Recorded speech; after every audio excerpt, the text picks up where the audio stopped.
Breaking news. SLBC tunnel rescue operation లోకి రోబోలు enter అయ్యాయి. ఇప్పటికే మాస్టర్ రోబో ఇన్స్టాలేషన్ పూర్తవడంతో మరో 3 రోబోలను టన్నెల్ లోపలికి తీసుకెళ్లారు. కమ్యూనికేషన్ రోబో ద్వారా ఈ 3 రోబోలతో రెస్క్యూ ఆపరేషన్ నిర్వహించనున్నారు. అత్యంత ప్రతికూల పరిస్థితుల్లోనూ రోబోలు పనిచేయనున్నారు. ఊట ఎక్కువగా ఉన్న చోట బురద తొలగింపులో కీలక పాత్ర పోషించనున్నాయి ఈ రోబోలు.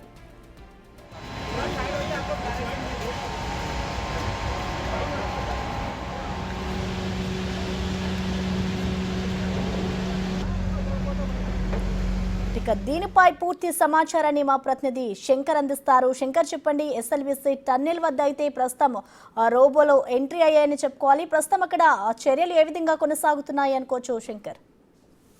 రాధిక, ఎస్ఎల్బీసీ టన్నెల్ దగ్గర 19వ రోజు రెస్క్యూ ఆపరేషన్ లో ఒక కొత్త పురోగతి కనిపించిందని చెప్పుకోవచ్చు. ఇప్పటికే యాన్వి రోబోటిక్ బృందానికి సంబంధించినటువంటి 3 రోబోలను కూడా టన్నెల్ దగ్గరికి తీసుకువచ్చేందుకు ఏర్పాటు చేయడంతో పాటు దాంట్లో ఒక రోబో ఇప్పటికే టన్నెల్ దగ్గరికి చేరుకుంది. నిన్న మాస్టర్ రోబోను కూడా అక్కడ ఇన్స్టాలేషన్ ప్రక్రియ కంప్లీట్ చేయడంతో పాటు లోపలికి వెళ్లే రోబోలను పూర్తి స్థాయిలో ఇక్కడ నుంచి కమ్యూనికేట్ చేసే విధంగా కూడా అన్ని ఏర్పాట్లను కంప్లీట్ చేశారు. ఇక మేజర్ గా 19వ రోజు ఎక్కడైతే టీవీఎం మిషన్ కు సంబంధించి 50 మీటర్ల పరిధిలో మృతదేహాలు కూరుకుపోయి ఉంటాయో అక్కడ ఈ యొక్క అన్వేషణ కొనసాగనుంది. ఈ నేపథ్యంలో అక్కడ కార్మికులు పనిచేస్తున్న క్రమంలో ఒకవేళ కార్మికులకు ఇబ్బంది కలుగుతుంది. ఇదే క్రమంలో కూడా రాష్ట్ర ప్రభుత్వం యాన్వి రోబోటిక్ బృందంతో కూడా ఒప్పందంతో పాటు వాళ్ళని ఇక్కడికి రప్పించడం, వారి లోపలికి వెళ్లి అన్ని రకాలైనటువంటి ఏర్పాట్లను కంప్లీట్ చేశారు. ఇప్పటికే ఏ టెక్నాలజీతో కూడినటువంటి 2 విజిబుల్స్ కెమెరాలను కూడా లోపల ఏర్పాటు చేసి అక్కడ రోబోలు చేస్తున్నటువంటి ప్రతి పనిని కూడా క్షుణ్ణంగా పరిశీలించడం, అక్కడ దొరుకుతున్నటువంటి ఆనవేళ్లు ఏమైనా ఉన్నాయని గుర్తించే క్రమంలో కూడా పూర్తిగా రెస్క్యూ ఆపరేషన్ కొనసాగుతున్నటువంటి పరిస్థితి కనిపిస్తుంది. ఇక ఈ బృందంలో ఇప్పటికే అక్షయ్, విజయ్ ఇద్దరు కూడా పూర్తిగా దాన్ని దగ్గరుండి చూస్తున్నారు. దీనికి సంబంధించి రాష్ట్ర డిజాస్టర్ మేనేజ్మెంట్ కు సంబంధించినటువంటి చీఫ్ అరవింద్ కుమార్ సైతం కూడా ఎప్పటికెప్పుడు వారితో చర్చిస్తున్నాడు. లోపల ఉన్నటువంటి ఏదైతే క్యాడావాడ్ డాగ్స్ గుర్తించిన ప్రదేశాలలో తవ్వకాలను జరిపేందుకైతే ఎట్లాంటి ఇబ్బందులు లేకుండా ముందుకు వెళ్తున్నటువంటి పరిస్థితి. దాదాపు 110 మంది ఒక్కో షిఫ్ట్ లో 4 షిఫ్టులుగా వీళ్ళు పనిచేస్తూ ముందుకు వెళ్తున్నారు. మరికొద్ది గంటల్లో కూడా దీని మీద ఒక స్పష్టత వచ్చే అవకాశం ఉంది. ఖచ్చితంగా లోపల చిక్కుకుపోయిన వారి మృతదేహాల ఆచూకీ లభ్యం తీసుకున్న తర్వాత వారి కుటుంబ సభ్యులకు అప్పచెప్తామని చెప్పి కూడా మొత్తంగా ఇప్పటికే ఇక్కడ ఉన్నటువంటి రెస్క్యూ సిబ్బంది చెప్తుంది. దీంట్లో ఇప్పటికే ఎన్డీఆర్ఎఫ్, ఎస్డీఆర్ఎఫ్ సిబ్బందితో పాటు మేజర్ గా ఎన్జీఆర్ఐ, అదేవిధంగా సిస్మాలజీ బృందం కూడా దీని మీద క్షుణ్ణంగా పరిశీలన చేస్తున్నారు.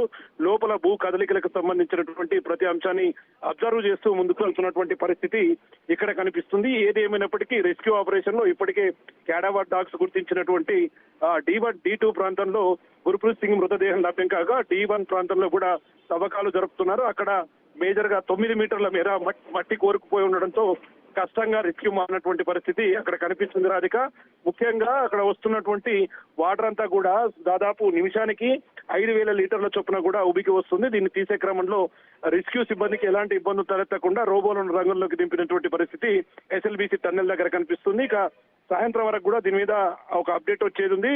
రోబోలు లోపలికి వెళ్లి ఎట్లాంటి సమాచారం తీసుకొస్తాయని చెప్పి కూడా రెస్క్యూ ఆపరేషన్ లో మరింత ఉత్కంఠతకు దారితీస్తున్నటువంటి పరిస్థితి కనిపిస్తుంది. రాధిక, శంకర్, అలాగే చూసుకుంటే దాదాపు 15 రోజుల మించి అయితే అక్కడ రెస్క్యూ ఆపరేషన్ కొనసాగుతుంది కాబట్టి ఇప్పుడు రోబోలు కూడా ఎంటర్ అయ్యాయి కాబట్టి అక్కడ రెస్క్యూ ఆపరేషన్ ఇంకా పూర్తవుతుంది అనుకోవచ్చు అంటారు. లోపలికి వెళ్ళిన తర్వాత అవి ఇచ్చే సమాచారాన్ని బట్టి చూస్తే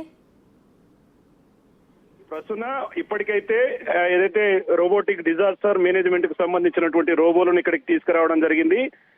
దాంట్లో 3 రోబోలను ఇక్కడికి తీసుకొస్తారు కాబట్టి ఆ 3 రోబోలలో ఇప్పటికీ మాస్టర్ రోబో కూడా ఇక్కడికి రావడం జరిగింది. మాస్టర్ రోబోతో పాటు మరి 3 రోబోలను పనిచేసేందుకు పూర్తిగా ఎస్ఎల్బీసీ టన్నెల్ దగ్గర ప్రస్తుత వాతావరణం అయితే నెలకొన్నటువంటి పరిస్థితి కనిపిస్తుంది. ఇప్పటికీ ఒక రోబోను లోకో ట్రైన్ లో కూడా లోపలికి పంపారు. లోకో ట్రైన్ లో వెళ్తున్నటువంటి రోబోతో పాటు రెస్క్యూ సిబ్బంది 110 మంది కూడా అక్కడికి వెళ్ళినటువంటి పరిస్థితి కనిపించింది. ఓవరాల్ గా ఈ అప్డేట్ చూస్తే మాత్రం పూర్తి స్థాయిలో ఖచ్చితంగా ఈ రోబోల రెస్క్యూ ఆపరేషన్ లో మరో పురోగతి లభించనుందని చెప్పి కూడా అక్కడ ఉన్నటువంటి వాళ్ళంతా కూడా ఆశాభావం వ్యక్తం చేస్తున్నటువంటి పరిస్థితి కనిపిస్తుంది. మొత్తంగా ఈ రెస్క్యూ ఆపరేషన్ కు సంబంధించి 19 రోజులుగా కూడా ఎస్ఎల్బీసీ టన్నెల్లో చిక్కుకున్నటువంటి మృతదేహాల గాలింపు చర్యలను ముమ్మరం చేయడంతో పాటు 16 బృందాలతో 12 బృందాలతో కూడినటువంటి దాదాపు 700 మంది పైచిలకు అందరూ కూడా దాంట్లో రెగ్యులర్ గా పనిచేస్తున్నారు.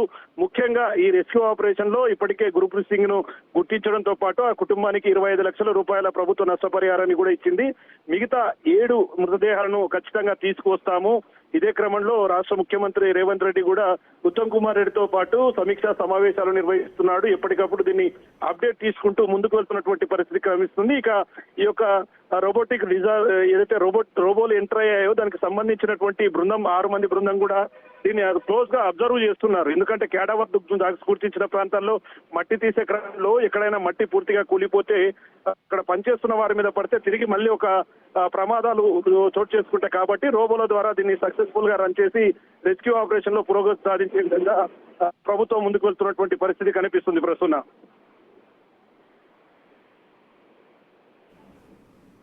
Right Shankar, thank you.